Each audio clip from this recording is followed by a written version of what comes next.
Coucou tout le monde, j'espère que vous allez bien. Aujourd'hui je vous retrouve pour une nouvelle vidéo et ça va être mon top de l'année 2020.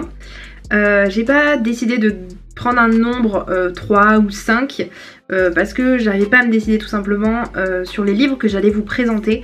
Il y en a certains, j'ai pas forcément gardé un souvenir très précis dans ma mémoire, mais j'ai revu mes vidéos et voilà comment j'en ai parlé, etc. Il y a des choses qui me sont revenues et je me suis dit effectivement ce livre j'avais vraiment beaucoup aimé. Il y a un seul coup de cœur vraiment que je vais garder pour la fin, mais c'est vraiment des lectures que j'ai adorées et voilà, j'avais envie de vous les présenter. Ça va être assez rapide parce que je vais pas m'étaler non plus 50 000 ans. Si vous voulez voir mon avis plus détaillé, je vous renverrai vers les vidéos que je mettrai certainement en barre d'infos parce que je pourrais pas toutes les mettre dans le petit i. J'avais envie de mettre des livres que j'avais beaucoup aimés et des livres que j'avais beaucoup aimés mais surtout qui n'étaient pas trop connus. Vous faire découvrir en fait tout simplement d'autres livres et puis voilà, je pense qu'on est bon pour commencer la vidéo. Donc tout d'abord j'ai envie de vous parler des 1000 visages de notre histoire de Jennifer Niven aux éditions Gallimard dans la collection Pôle Fiction. Tous nos jours parfaits de Jennifer Niven, je l'avais mis dans mon top de 2019 et là je le mets dans mon top 2020 parce que c'était encore une histoire que j'ai adorée. Ça n'a pas été un coup de cœur comme Tous nos jours parfaits, mais ça a vraiment été une très bonne lecture.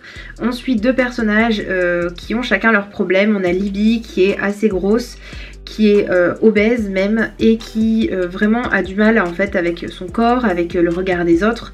Et il va y avoir Jack de l'autre côté qui lui a une maladie qui est la prosopagnosie, qui fait qu'il ne peut pas reconnaître les gens, il n'arrive pas à reconnaître leur visage.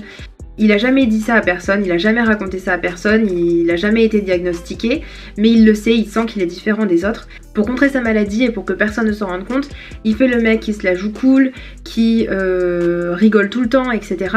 Et voilà, ces deux univers vont s'entrechoquer et ça va créer une romance entre ces deux personnages qui vont s'élever, on va dire, d'une certaine manière, qui vont s'entraider et qui vont se découvrir, etc., qui vont se livrer et c'était super joli. C'est une belle romance que je vous conseille. J'ai aussi décidé de vous parler de Toute la beauté du monde n'a pas disparu de Daniel Jung Ullmann aux éditions Gallimard dans la collection Pôle Fiction encore une fois.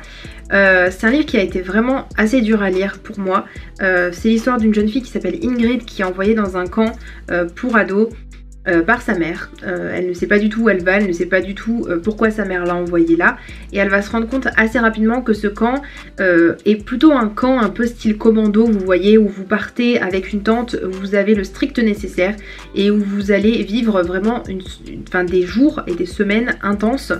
C'est pas vous la coulez douce et vous allez visiter un peu par-ci par-là des jolis petits villages, etc. Non, c'est vraiment vous marchez toute la journée, vous vous couchez le soir, vous êtes capoute, vous dormez dans la tente, dans le froid, dans l'humidité, dans tout ce que vous voulez. Et en fait, ça va être cette histoire-là, comment est-ce qu'Ingrid va vivre tout ça, comment est-ce qu'elle va vivre avec les autres personnes qui sont là avec elle. Une histoire où on va découvrir tous les autres personnages, qu'est-ce qu'ils font là. Et puis aussi une relation assez forte et assez complexe entre une mère et sa fille et j'avais beaucoup aimé, ça m'avait pas mal touché et pas mal remué, donc je vous le conseille si vous avez envie de lire un petit peu quelque chose qui vous mettra à rude épreuve, on va dire. Ensuite, un livre que je pense que beaucoup de monde connaît, que beaucoup de monde a lu, c'est La Faucheuse de Neal Shusterman aux éditions Robert Laffont dans la collection R. Donc j'ai lu le 1, j'ai lu le 2, voilà, je vous montre parce que j'adore cette trilogie, j'ai pas encore fini avec le 3e tome, mais ça ne saurait tarder. Donc dans cette saga là, on suit deux personnages, Citra et Rowan, qui sont deux apprentis faucheurs. Ils sont entraînés par une personne pour devenir faucheurs, c'est-à-dire pour enlever la vie des gens, puisque dans ce monde-là, les maladies, la vieillesse, etc.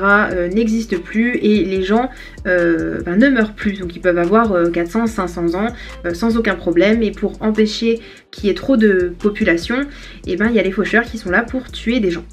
J'adore cette histoire, j'adore l'univers, j'adore la morale et j'adore les personnages. Bref, j'adore tout dans cet univers-là, dans cette trilogie-là. Donc voilà, je ne peux que vous la conseiller si vous ne l'avez toujours pas lu, si vous aimez les dystopies en plus, c'est sûr que ça va vous plaire. J'ai aussi noté Je suis ton soleil de Marie Pavlenko aux éditions Flammarion Jeunesse. C'est un livre que je pensais pas aimer autant. C'est un livre qui traite encore une fois d'une relation mère-fille avec une jeune fille qui, pareil, qui se sent pas forcément à l'aise dans son corps, dans sa peau, qui a pas forcément beaucoup d'amis et qui va se lier d'amitié avec des gens qui sont un petit peu marginaux et pour autant qui vont être vraiment là dans tous les moments, qui vont l'écouter et qui vont être de formidables amis.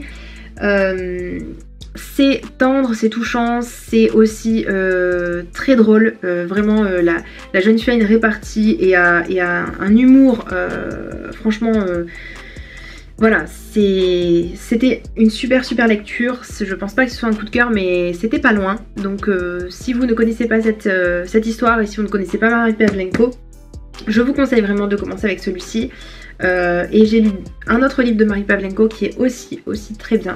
Il me reste un si petit oiseau dans ma palle de cet auteur et donc j'ai très hâte de m'y plonger pour voir que me réserve cette histoire. J'ai aussi décidé de vous présenter Nos âmes tourmentées de Morgane Moncomble aux éditions Hugo Roman dans la collection New Romance.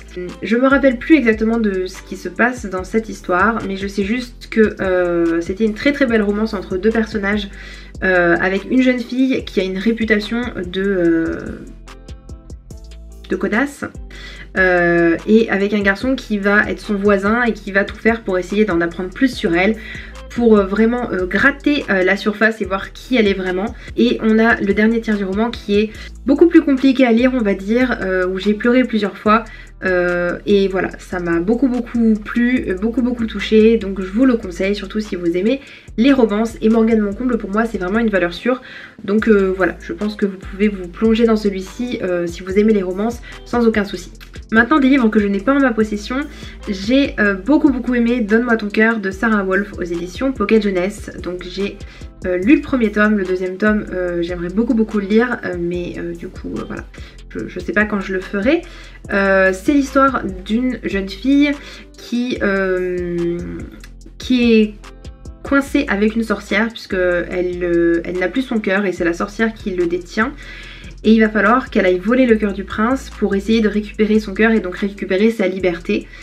Sauf qu'elle va tomber amoureuse du prince et forcément ça va être compliqué à gérer cette situation parce que soit elle récupère le cœur du prince et du coup le prince meurt, ou soit elle est liée à la sorcière à jamais. Et c'est plutôt compliqué, c'est plutôt un dilemme assez compliqué. J'avais beaucoup aimé, il y avait beaucoup d'action mais en même temps ça se lisait très bien, c'était très fluide. Et voilà, c'est vraiment un livre que j'ai adoré, donc je vous le conseille si vous ne l'avez pas encore lu. Le dernier livre, je gardais le meilleur pour la fin, c'est Songe à la douceur de Clémentine Beauvais aux éditions Sarbacane dans la collection Exprime, que j'ai lu très récemment, courant novembre en fait 2020. Et c'est un livre que j'avais vu déjà pas mal tourner, je l'ai connu grâce à Audrey de la chaîne Le Souffle des mots qui en a parlé en bien. Ça me faisait un petit peu peur parce que c'est un livre qui est écrit en vers libre, donc il y a j'avais une appréhension par rapport à ça. Je m'étais dit est-ce que ça va pas faire too much, est-ce que je vais vraiment réussir à adhérer et tout ça. Et en fait j'ai tout de suite adhéré, j'ai vraiment adoré, la plume est magnifique, les personnages sont super mignons et à la fois très réalistes et l'histoire est très belle. Et je pense que ce qui fait le petit plus justement, c'est le fait que ce soit en vers libre et du coup qu'on ait l'impression que ce soit une sorte de poésie, mais sans que ce soit très lourd et sans que ce soit très dense et sans que ce soit chiant à lire. Donc si vous ne l'avez pas lu, je vous le conseille vraiment à 1000% parce que c'est vraiment ma meilleure lecture de cette année. Et que si vous ne l'avez pas découvert, mais je ne sais pas ce que vous attendez. Après c'est une romance et je pense que ça peut peut-être pas plaire à tout le monde, mais c'est tellement beau que voilà, je ne peux pas dire autre chose que ce que je viens de vous dire. Et je sais pas, si ça vous donne pas envie de le lire, c'est que vous n'aimez pas les romances, mais je pense que ça peut même plaire à ceux qui n'aiment pas les romances parce que c'est un tout et c'est pas seulement la romance qui fait que l'histoire est bien, parce qu'il y a plein de romances qui sont un peu clichés, qui sont un peu plan-plan, etc. Je sais pas, il y a vraiment beaucoup d'émotions qui passent dans la plume de l'auteur et je sais pas quoi vous dire, mais lisez-le parce qu'il est vraiment super bien. Voilà, c'est tout pour ma vidéo, j'espère qu'elle vous aura plu. Si vous avez lu un de ces livres, n'hésitez pas à me le dire en commentaire et n'hésitez pas à venir échanger avec moi parce que cela c'est vraiment mes pépites de l'année 2020. Et n'hésitez pas à me partager ce que vous avez adoré en 2020 aussi. Et je vous dis à bientôt dans une prochaine vidéo. Ciao ciao!